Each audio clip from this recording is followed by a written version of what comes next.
여러분 혹시 이런 생각 해보셨어요? 우리 집에서 흔히 겪는 작은 다툼이 사실은 엄청나게 큰, 뭐랄까, 세계적인 리더십에 대한 이야기로까지 연결될 수 있다는 거요. 오늘은 바로 그 얘기를 좀 해보려고 합니다.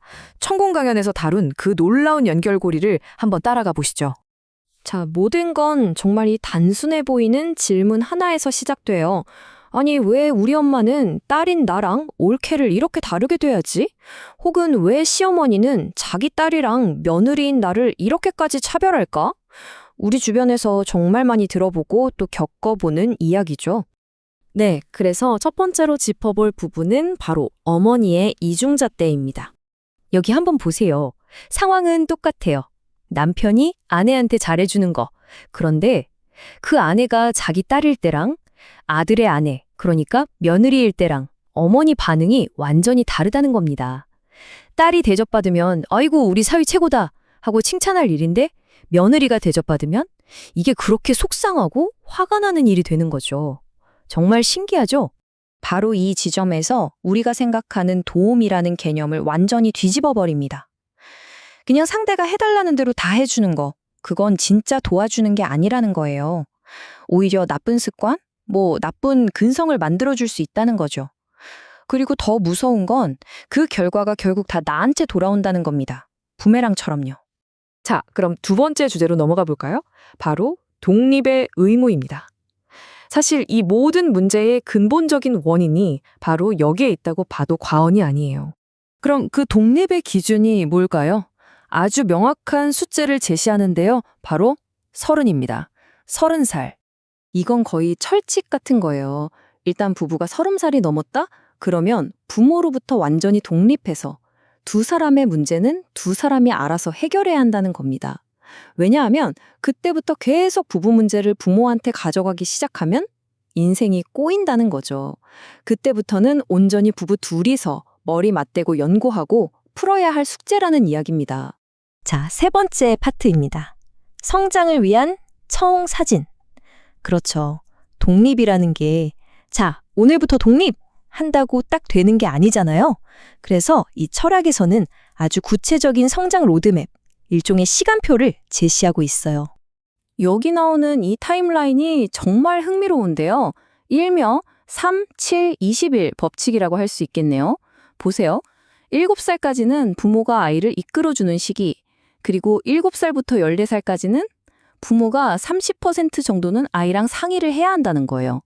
그리고 14살부터 21살까지는 이제 반대가 됩니다. 자녀가 70%를 주도하고 부모는 아이의 동의를 구해야 하는 거죠. 부모의 일방적인 리더십에서 점차 아이와의 협의, 그리고 나중엔 아이의 주도권을 인정해주는 쪽으로 권력이 이동하는 과정이 아주 명확하게 보이죠? 자, 그럼 네 번째입니다. 조언자의 단계. 좋아요. 부모님한테서 독립했어요. 그럼 이제 우리는 인생의 어려운 문제들을 누구랑 상의해야 할까요? 누구한테 길을 물어야 하죠? 인생에서 필요한 조언자도 이렇게 단계별로 바뀐다고 해요. 총 5단계가 있는데 처음엔 당연히 부모님이죠. 그리고 학교에 가면 선생님, 사회에 나오면 멘토. 여기서부터가 좀 특별한데 리더가 되려는 사람에겐 책사가, 그리고 이미 리더가 된 사람에겐 스승이 필요하다는 겁니다. 어때요? 개인의 성장에 따라 필요한 조언자의 스케일도 점점 커지는 게 보이죠? 이 중에서 책사라는 존재가 굉장히 독특해요. 우리가 흔히 생각하는 그런 따뜻한 멘토가 아닙니다. 딱 제갈량을 떠올리면 되는데 오로지 리더를 만든다는 목표 하나만을 위해서 때로는 적을 제거하는 것 같은 아주 냉철한 판단도 서슴지 않는 그런 전략가를 말하는 거죠. 드디어 마지막 5번째 파트입니다. 지도자의 진정한 소명. 네, 지금까지 이야기했던 이 모든 원리들이 결국엔 이 리더십이라는 하나의 점으로 모이게 됩니다. 자, 이 철학에서 말하는 진짜 리더, 그러니까 완전히 성장한 지도자는요, 그냥 자기 혼자 성공하는 데서 그치면 안 된다는 겁니다. 그걸 넘어서서 다른 사람들을 비춰주는, 환하게 빛나는 등불 같은 존재가 되어야 할 책임이 있다는 거죠. 그럼 이런 질문을 던져볼 수 있겠죠? 리더라면 그냥 자기 나라 사람들한테만 존경받으면 되는 거 아닌가? 과연 그걸로 충분할까요?